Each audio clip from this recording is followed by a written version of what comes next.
একটি শুকনো মাঠে এক নন্হা বেরের গাছের চারা জন্ম নিল।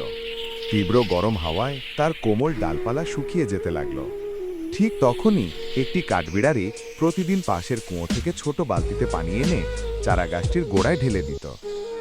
সময়ের সাথে সাথে চারা বড় হয়ে সবুজ শ্যামল টসটসে বেড়ে ভরা একটি বড় গাছ হয়ে উঠল।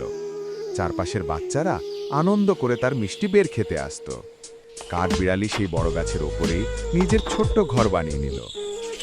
কিন্তু একদিন প্রবল বৃষ্টির সাথে সাথে বজ্রপাত হল।